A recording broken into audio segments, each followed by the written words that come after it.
Y miren, es verdaderamente patético, voy a ver este primer año de gobierno, es verdaderamente patético ver a una oposición patito que va a pedir chiche a Estados Unidos, que van a pedir una intervención militar en México, porque son tan ignorantes y tan traidores a la patria, que no se les olvida que aquí en el Zócalo ya estuvieron los militares norteamericanos izando la bandera de las barras y de las estrellas.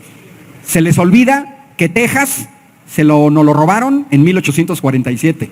Se les olvida que se llevaron California, Nuevo México, Arizona. Se les olvida que ya llegaron al puerto de Veracruz. Es más, los babosos ni siquiera saben la historia de los niños héroes. Así de sencillo. Porque son traidores a la patria. Esa es la oposición en México. Ignorantes, desconocen la historia. Yo los veo en sus debates en la Cámara de Diputados, en la Cámara de Senadores, echar unos choros mareadores como si nunca hubieran gobernado este país. Por ahí hay un grupo pop español que se llama Café Quijano, una canción muy famosa aquí en México, La Lola. Por ahí tiene una canción que dice: lo malo que tiene el pasado es que no se puede negar. Y al PRI ya lo vimos gobernar, al PRI neoliberal ya lo vimos gobernar. Vienen a quejarse de tragedias. Aquí hay muchos chilangos. ¿Qué pasó en 1985 con el terremoto y el estúpido de Miguel de la Madrid priista? Se escondió. Todos lo vimos. Se robaron la ayuda internacional que llegó a México. Se robaron casas de campaña, se robaron despensas que después aparecían vendiendo meses después. Esos eran las ratas del PRI. No es ofensa, rata de ratón, de ratero. Eso es lo que ellos hacían en las tragedias. O la presidenta recordaba, mientras en México había damnificados por un sismo de 2017, había habido huracanes, él en ese tiempo director del Fonden estaba en Las Vegas jugando y apostando. Era el sexenio de Enrique Peña Nieto. Bueno, pero ¿qué es lo que pasa? Pues que una cosa es lo que diga la oposición. Cuando digo oposición son los dirigentes de los partidos políticos, Jorge Romero, líder del cártel inmobiliario en Ciudad de México, Vandalito Moreno, que compró un terreno en 110,000 pesos y hoy vale 450 millones de pesos, Vandalito Moreno, y estos líderes de la oposición con los medios chayoteros, siguen siendo medios chayoteros, Televisa, Televisión Azteca, Reforma, El Universal, etc. ¿Por qué siguen siendo chayoteros? Pues porque en realidad se dedican a golpear a un gobierno porque no los maicea, porque no les da dinero, porque no les regala dinero, porque de manera increíble en el pasado tenían concesiones hasta para vender medicinas o para operar partes de aeropuertos o carreteras, los medios de comunicación. Entonces, los opositores son los dirigentes de los partidos, los medios de comunicación y los comentócratas, como un baboso que se apellida Aguilar Camín, que se creen intelectuales, ¿no? Pero que los compró el espurio Carlos Salinas de Gortari. Órale, ahí te va una lana y me vas a lamer los pies cada que yo te diga. Y ahí andaban y se acostumbraron. Krause, Denise Dresser, los querían poner como las grandes vacas sagradas, ¿no? Acá los grandes intelectuales, justificando los fraudes electorales de Salinas, de Felipe Calderón y de Enrique Peña Nieto. Bueno, a un año de gobierno de la doctora Claudia Sheinbaum. Miren, las encuestas es un instrumento matemático de una de las ramas de la matemática que se llama estadística. Es un sondeo, es una muestra, es el análogo de una biopsia en donde los médicos toman una muestra de tejido para ver si hay cáncer o no, si hay metástasis o no. Es una muestra. Cuando vamos a los análisis y nos hacen análisis de orina o de sangre, nos toman una muestra que extrapolan para saber si, por ejemplo, hay leucemia, si, por ejemplo, hay glucosa alta. Es una muestra. Las encuestas es exactamente lo mismo.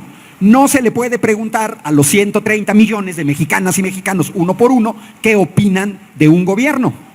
Eso lo hacemos en cada proceso electoral. Esa es la principal opinión que tenemos cuando votamos a favor o en contra de un partido.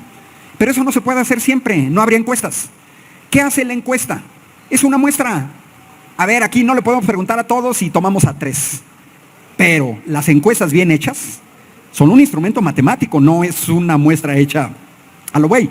La gente que no sabe matemáticas no entiende que para un país de 130 millones, tú puedes tener un buen pronóstico de lo que piensa la gente con 1,500 personas, 2,000, siempre y cuando hayas utilizado teoría del muestreo de manera matemática. Y eso es lo que diferencia a buenas casas encuestadoras de Massive Caller, buenas casas encuestadoras de Massive Caller, que ya le cambiamos el nombre a Massive Liar, a mentiras masivas, ¿no? Que fue la única casa encuestadora que dijo que había ganado Xóchitl Gálvez las elecciones el año pasado. Mientras las otras 29 y las encuestas de salida y el voto de la gente decían que Claudia Sheinbaum le había dado una madriza a la botarga.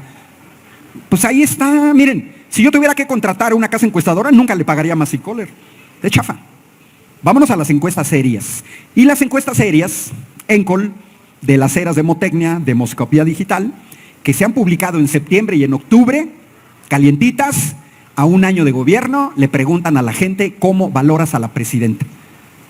Y es interesantísimo, porque esas encuestas muestran que la doctora Claudia Sheinbaum tiene un apoyo en todo el país, una aprobación del 75%. Eso significa 3 de cada 4. Junten a 4 personas, 3 aprueban a Claudia Sheinbaum y 1 no. ¿No? Eso, no se crean que es el 1, ¿eh? A veces es 1 de cada 4 o 1 de cada 5, ¿eh? Porque la aprobación no quiere decir que el otro 25% desaprueba. Hay un porcentaje, 3, 4, que dice, no sé, ni me interesa. Ah, bueno, va. O no quiero contestar. Ah, bueno, entonces no es que el otro 25%. Pero vamos a concederle a la oposición que sean el 25%. Bueno, esa es la aprobación de esas encuestas. Pero una encuesta es una fotografía. Miren, si yo tengo que fotografiar, quiero describir un objeto tridimensional como esta bocina, pues una encuesta es una foto. Depende de dónde tomo la foto, pues yo voy a ver una parte de este objeto. Pero nada más veo un cacho. No puedo ver si acá hay cables, si acá hay una parte roja, etcétera. Esa es una encuesta. Una encuesta es una fotografía del momento de un determinado ángulo. Si quiero conocer más no tomo una foto, tomo 20, pero de ángulos distintos, no me sirve de ahí mismo. ¿Cuál sería el análogo? 30 encuestas con casas encuestadoras distintas, con metodologías distintas, con muestras distintas. Yo siempre sugiero, no pierdo mi tiempo, sí las veo, sí, pero no mucho. Yo me voy al portal Polls MX, tengo años sugiriéndolo. ¿Qué hace Polls MX? Ellos no son casa encuestadora. Ellos simplemente dicen, mira, ENCOL encuestó, échame sus resultados. De las Heras encuestó, échame tus resultados. Arias Consultores encuestó, dame los resultados, Mitofsky, etc. Y Polls presenta siempre alrededor de los resultados de 30 encuestas. Pues, ¿qué creen? Todas le dan a la doctora Claudia Sheinbaum alrededor del 75%. Pero todavía hay más. Miren, a lo mejor de aquí alguien se roba esto o la pintamos de blanco. Las 30 fotografías no nos van a dar esa información. O voy a poner mi pie aquí y la foto no me va a dar la información. Para eso se requiere un video. Es decir, el objeto en un lapso de tiempo para ver qué ha cambiado. Bueno, eso también se los da Polls MX. Se llaman tracking poll o encuestas de seguimiento. ¿Qué quiere decir? Las casas encuestadoras, encuestar cuesta, cuesta. Y más las que son en vivienda, no las que son vía telefónica, porque tienes que contratar equipo, mandar a la gente, tus técnicos, la muestra, etcétera. Bueno, las encuestas de seguimiento por lo general se hacen cada mes o cada 15 días. Bueno, pues yo revisé para esta charla Polls MX desde el 1 de octubre del año pasado a octubre de este año. ¿Y qué creen? Apoyo de 75%. Periodos donde hay más apoyo, que se puede llegar al 80%, periodos donde cae menos. Pero lo importante es la tendencia. 75% de apoyo a nuestra presidenta. Con medios chayoteros que mienten como respiran. Con líderes de la oposición que mienten como respiran, calumnian, difaman. ¿Qué quiere decir? Que ya llegaron a su límite de credibilidad. Que por más mentiras que digan y por más control que tengan de televisoras, radios, etcétera, 75% de mexicanas y mexicanos no los pelamos. Que sigan diciendo estupideces, no los pelamos. Esos son la apreciación, la suma de la apreciación, la muestra de 130 millones, de 100 millones de adultos en edad de votar, que no vamos a incluir tampoco a los niños del kinder campanita. No, bueno, y en otras partes del mundo, Donald Trump anda debajo del 44%. En Perú acaban de defenestrar a la asesina, golpista, traidora, Dina Boluarte, ¿no? Diría Paquita, la del barrio Rata de Dos Patas, que yo estoy hiper sorprendido. Yo viendo los tracking poll de la señora Dina Boluarte, andaba del orden del 2% de aprobación, porque declararon a la doctora Claudia Sheinbaum, una comisión del Congreso de Perú, persona non grata.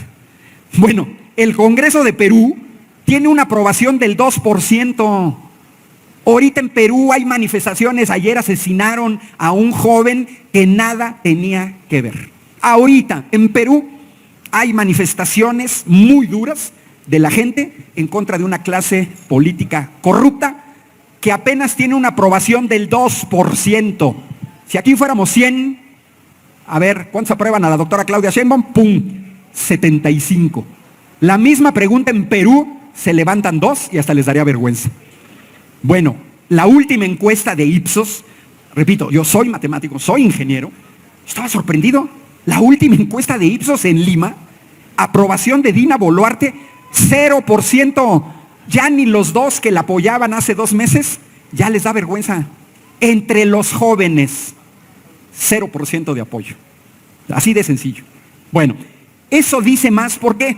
Pues porque el pueblo de México hemos establecido otros canales de comunicación. ¿Por qué quisieron quitar la mañanera de Andrés Manuel? Que Andrés Manuel la mañanera era cuando era jefe de gobierno, en el año 2000. Pero ¿por qué quisieron quitar incluso jurídicamente la mañanera? Porque les retepatea que se exhiban sus mentiras, sus patrañas y sus calumnias.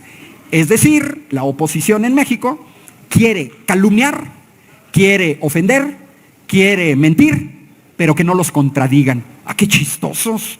¿No? Tienes la suficiente fuerza, como la señora Lili Telles, que la veía ayer dentro de su desesperación del PAN, no se nos olvide del PAN, que la señora dice, no, es que Morena, narcogobierno. A ver, señora, usted tiene el sello del PAN y todos los cárteles de la droga en este país más importantes, todos nacieron en los años de los gobiernos del PRIAN. Y vamos en el arco de 1960, cártel de Sinaloa, donde Sinaloa la gobernaba el PRI y el país lo gobernaba el PRI, a 2014, cártel de Santa Rosa de Lima, en Guanajuato, donde el PAN tiene 30 años gobernando y donde gobernó Fox y Calderón. Ahí está. Sería como para agarrarla de aquí. Eso pasa por no terminar la prepa. O sea, a ver, señora, váyase a terminar la prepa, que le enseñen a leer, que le enseñen a escribir, que le enseñen que si usted representa al PAN, usted representa al único narcogobierno que hemos tenido en México, porque tenían a Genaro García Luna, narco, confeso, en la cárcel como secretario de Seguridad. Y Vicente Fox lo tenía como director de la AFI. No se nos olvida. Bueno, ¿pero qué forma esto? Lo que ha hecho el gobierno. A ver, todos lo vemos, me voy a ir en una mezcla. Miren, sacar a 13.5 millones de pobres de la pobreza no es fácil. En 36 años, los gobiernos neoliberales fueron una fábrica de pobres en este país. Y quien viene a recuperarlos es la 4T, con medidas muy concretas. ¿Cómo nos fue con la pandemia? 2020, 2021. ¿Qué hubiera pasado si esa pandemia se hubiera dado con los gobiernos del PRIAN? Pues ya tuvimos una muestra en 2009, hubo una pandemia, le tocó a Felipe Calderón. Compraron 36 millones de vacunas en Francia que nunca se usaron. Así de sencillo. Se hubieran robado el dinero. En 2020, 2021. A pesar de 2 años complicadísimos en todo el mundo, la 4T sacó a 13.5 millones de pobres. No son ricos, pero ya no son tan pobres. Se aumentó el salario mínimo de manera histórica. Los programas sociales, adultos mayores, las becas, jóvenes construyendo el futuro, sembrando vida, que todo se está consolidando en este sexenio. Ya vemos chocolate del bienestar, café del bienestar, que luego se va a mejorar, pero es arrancar. Bueno, ¿qué vemos? Dinero que fluye hacia la gente. Es un concepto sencillísimo. Si la gente tiene dinero, se lo gasta. Yo la verdad no veo a un adulto mayor de 83 años de Iztapalapa que se vaya a gastar su pensión a París o a Manhattan. No lo veo, porque no es así. Ese dinero se gasta en México. A mí me consta como profesor universitario que de las cosas más dolorosas para un profesor es ver cuando jóvenes brillantes de este país tienen que abandonar sus estudios por motivos económicos. Híjole. Es durísimo. Estoy hablando de mentes brillantes que tienen que abandonar los estudios. Ha disminuido la deserción escolar en el nivel superior. Este país requiere recursos humanos. Fíjense cómo estoy haciendo toda una mezcla, ¿eh? El Plan México, Claudia Sheinbaum, ese no lo detonó Andrés Manuel. Forma parte de lo nuevo, así como el coche eléctrico o línea. ¿Qué es el Plan México? Es un proceso de reindustrialización que significa fábrica en México. Se oye fácil, no es fácil, ¿eh? Fabricar en México chips, semiconductores. Pocos países pueden hacer eso. Y sin embargo, este gobierno le está apostando. ¿Para qué? Para no depender del extranjero,